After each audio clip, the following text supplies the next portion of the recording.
اور اس کا مطلب یہ ہے کہ ان مسلمانوں کو کچل ڈالو، ان کو تمام حقوق سے محروم کر دو، ان کے ہاتھوں اور پاؤں میں زنجیر پہنا دو. تو یہ ہے اس فلسفے کی ایسنس.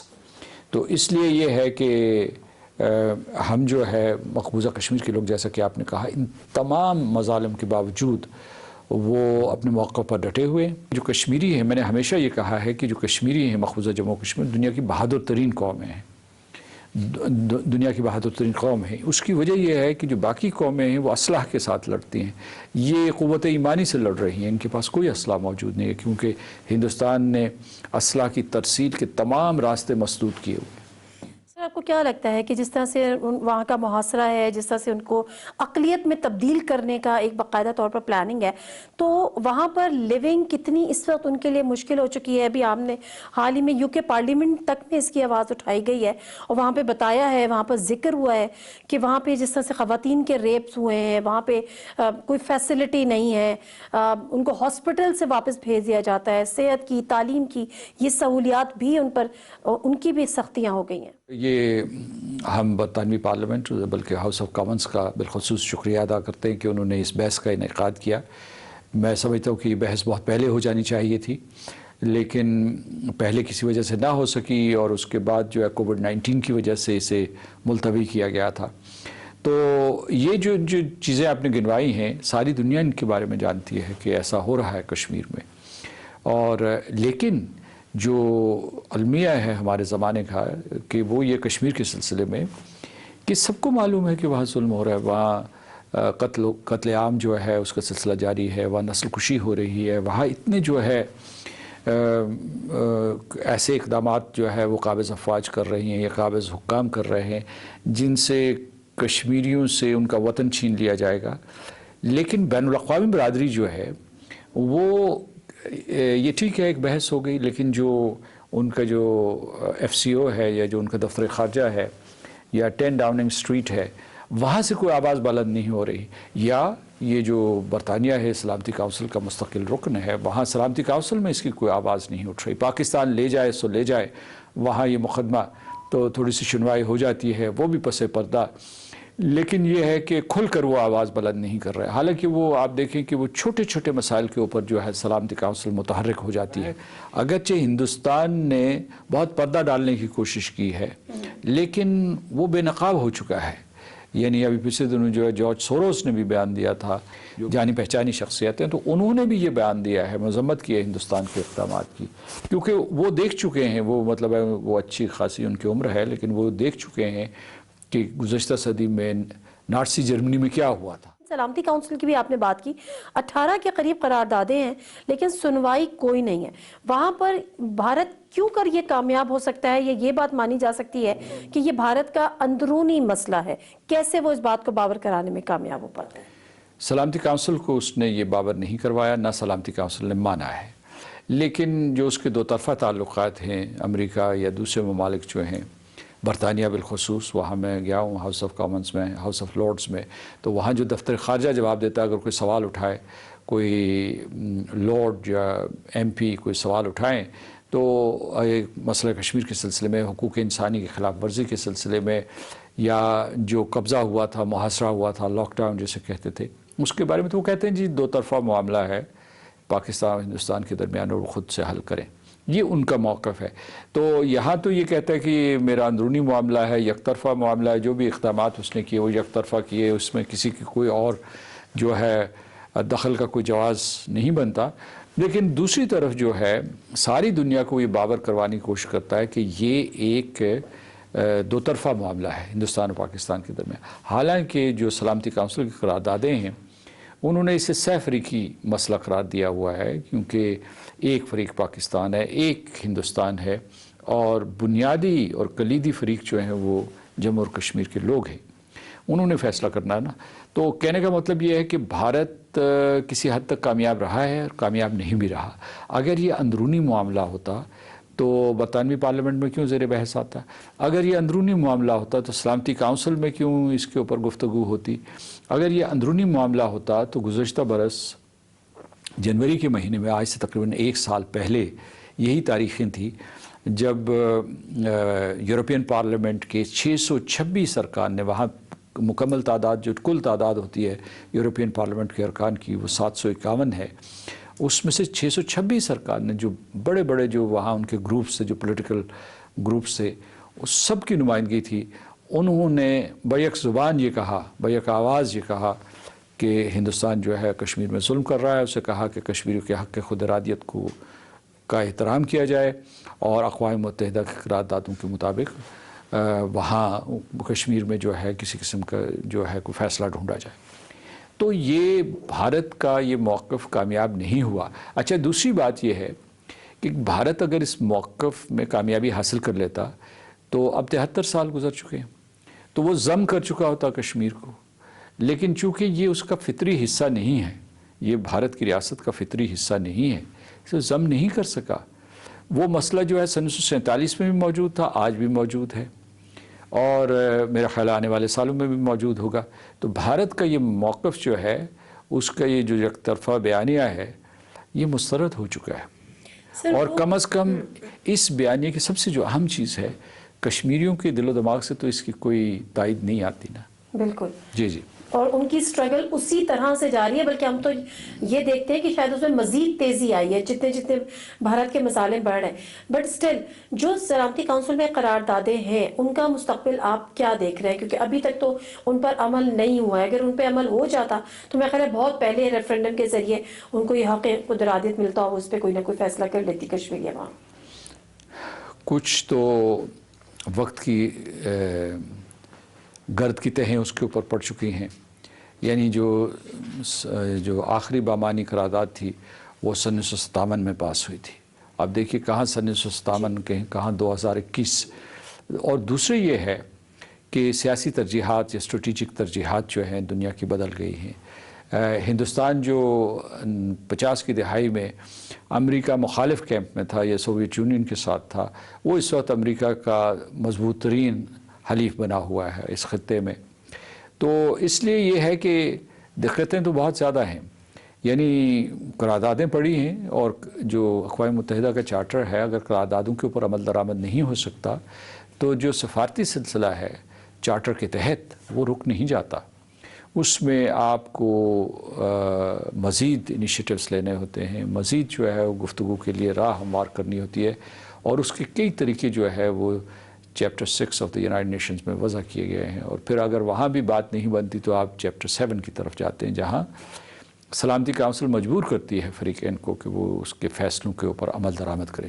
تو یہ سلسلہ رکا پڑا ہے، اور میں سمجھتا ہوں کہ جتنی پاکستان کی اور پاکستان کے ہم نوا ممالک کی اور پاکستان کے عوام اور ان کے ہم نوا بین الاقوامی لوگوں کی حمایت ہوگی، اتنا ہی یہ مقدمہ جو ہے سلامتی کونسل میں مضبوط ہوگا. لیکن ہمیں جو ہے، میں یہ سمجھتا ہوں کہ کوشش جاری رکھنی چاہیے اس اعتماد کے ساتھ کہ ہم حق پر ہیں اور ہم ضرور کامیاب ہوں گے، اور ہندوستان جو ہے وہ باطل ہے اس سلسلے میں اور اس کو شکست ہوگی. نریندر مودی کی ہم کہیں کہ بھرپور خواہش ہے کہ وہ کسی نہ کسی طرح کشمیر پہ قبضہ کریں، مقبوضہ کشمیر پہ قبضہ کریں، اور ان کی یہ جو ساری پالیسیز ہیں اس کا بڑا ایک ری بیٹل ان کے اپنے اندر ہم دیکھ رہے ہیں. ابھی جو کسانوں والا ایک تحریک کا معاملہ ہوا، پھر وہ خالصتان والی جو سکھوں کی ایک تحریک ہے، اس کو بھی کافی زیادہ جس کو کہنا ہے وہ بھی بڑے موبلائز ہوئے. اب اس کا امپیکٹ، ان کی اس پالیسیز کا امپیکٹ ان کے اپنے ملک میں یعنی اپنے بھارت میں کس طرح سے دیکھا جا رہا ہے؟ جب انگریزوں نے مغلیہ سلطنت انہیرٹ کی اور انہوں نے اپنا جو اقتدار تھا وہ مستحکم کیا، تو وہ یہ ریاست جو ہے، یہ کانگریس نے ایک جو بہت ہی چالاک اور عیارانہ پالیسی نظریہ دیا کہ جناب اس ریاست میں سب لوگ برابر ہیں، مسلمان ہوں، سکھ ہوں، ہندو ہوں. لیکن محمد علی جناح، قائد اعظم محمد علی جناح پہچان گئے، اور ان کے جو دوسرے ساتھی تھے وہ پہچان گئے کہ یہ لوگ درست نہیں کہہ رہے، یہ مسلمانوں کے خلاف ان کے ساتھ امتیازی سلوک کریں گے.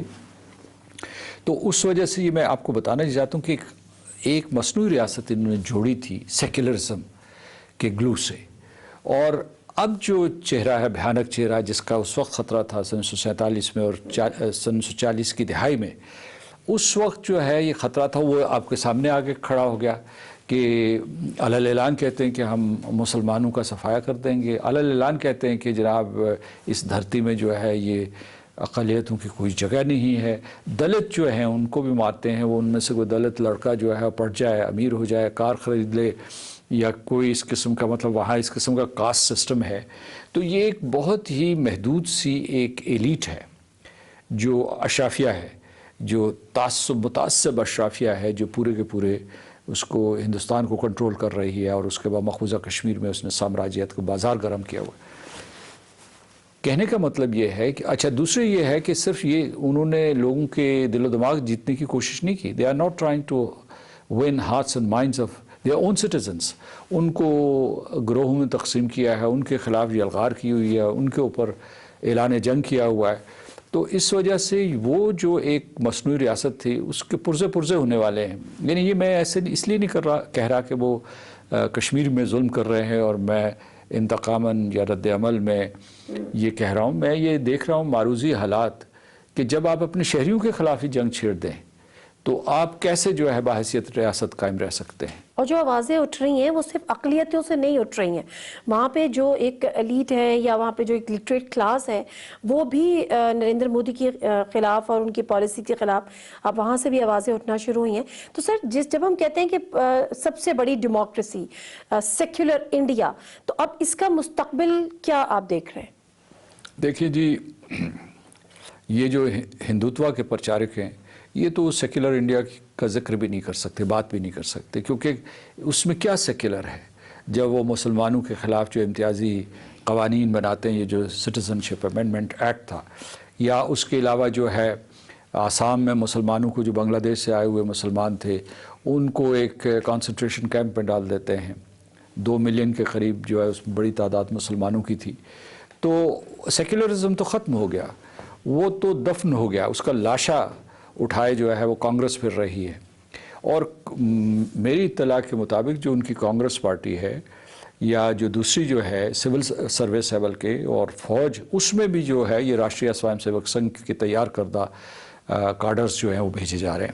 تو اس کا مطلب یہ ہے کہ پورا قبضہ کرنا چاہتے ہیں، نفرت کے اس نظریے کو یہ ہر ادارے پر ٹھونسنا چاہتے ہیں اور پورے ہندوستان پہ ٹھونسنا چاہتے ہیں۔ تو میرا مطلب یہ ہے کہ وہاں ہندوستان اور سیکولرزم جو ہے ان کو ایک سانس میں نہیں کہا جا سکتا۔ ہندوستان جو ہے اس وقت جو ہے اس کی جو رژیم ہے یہ انتہا پسند، تشدد پہ یقین رکھنے پر اور تشدد استعمال کرنے والی حکومت ہے، اور جس کا سب سے بدترین نشانہ اہل جموں و کشمیر ہیں، جن سے آج ہم اظہار یکجہتی کرتے ہیں۔ جی بالکل سر، میں واپس آتی ہوں کشمیر پہ۔ جن مضموم مقاصد کے تحت آرٹیکل 370 اور 35A کا خاتمہ کیا گیا، پھر اس کو وائلیٹ کیا گیا، اور جس طرح سے اس میں کس حد تک بھارت کامیاب ہوا؟ کیونکہ ہم نے دیکھا کہ وہاں پہ اسی آرٹیکل کے تحت یہ تھا کہ کوئی جو غیر کشمیری ہے وہ وہاں پر آ نہیں سکتا، وہاں پر رہائش اختیار نہیں کر سکتا ہے، وہاں کی زمینیں نہیں خرید سکتا، لیکن ان تمام کو اب وائلیٹ کیا جا رہا ہے۔ دیکھیے وہ تو آرٹیکلز انہوں نے منسوخ کر دیے، 2 کیے۔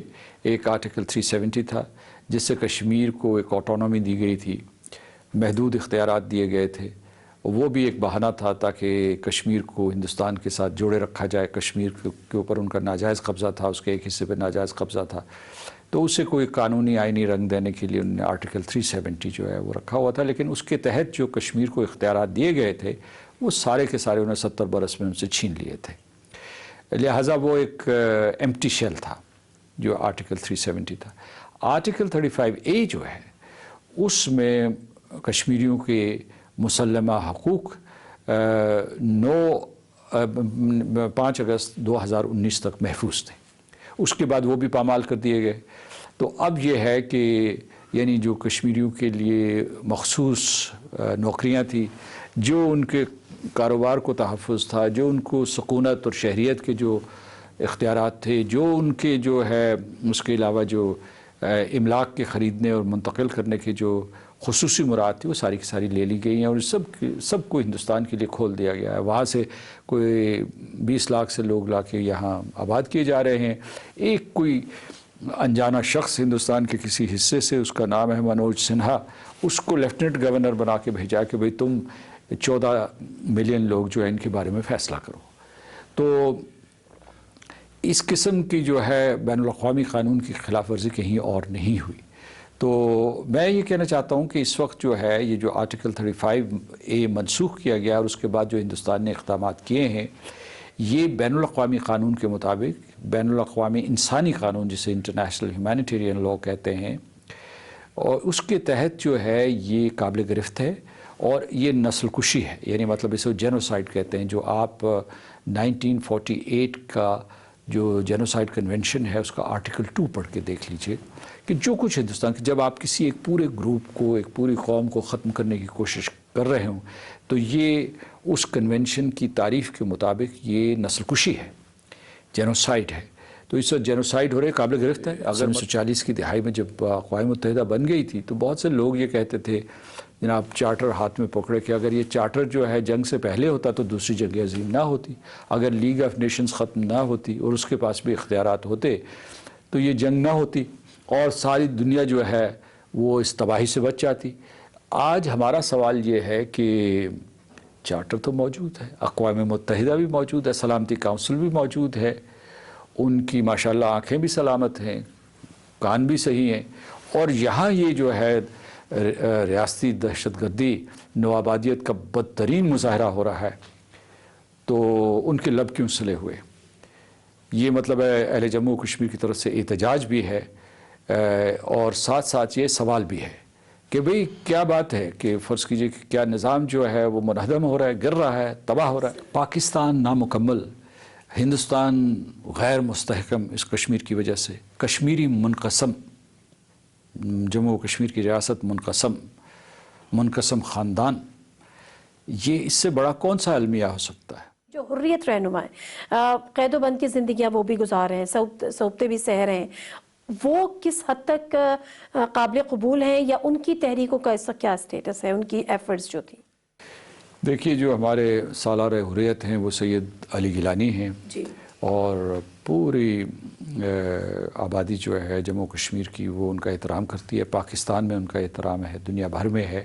دوسرے ہمارے قائدین ہیں، جناب میر وائز عمر فاروق صاحب، یاسین ملک صاحب جو تہاڑ جیل میں ہیں، شبیر احمد شاہ صاحب جو ہے وہ بھی جیل میں ہیں، اس کے بعد دوسرے جو ہے اشرف صحرائی صاحب جو ہیں، مسرت عالم بھاٹ، یہ سارے کے سارے لوگ جو ہے، آسیہ اندرابی کا بالخصوص میں ذکر کرنا چاہتا ہوں، وہ تہاڑ جیل میں ہیں اور صرف آزادی کا مطالبہ کرنے کے لیے انہیں ظلم و تشدد کا نشانہ بنایا جا رہا ہے۔ ان کے خاوند جو ہیں قاسم فتو صاحب، ان کو بھی جو ہے برسا برس سے جیل میں رکھا گیا، قید و بند کی سے ان کا بیٹا ہے، وہ جو ہے وہ یہ کہتا ہے کہ جناب اس نے کبھی کبھار ہی اپنے ماں باپ دیکھیں کیونکہ وہ جیلوں سے آتے جاتے رہتے تھے۔ تو یہ ایک انسانی المیہ ہے، ان کے اوپر ہمیں پورا اعتماد ہے، ان کو ہم خراج عقیدت پیش کرتے ہیں، ہم ان کو سلام کرتے ہیں، کیونکہ اتنے مشکل حالات میں، اتنے نامساعد حالات میں، اتنے ظالم جابر قابض کے سامنے وہ انہوں نے اپنے گھٹنے نہیں ٹیکے۔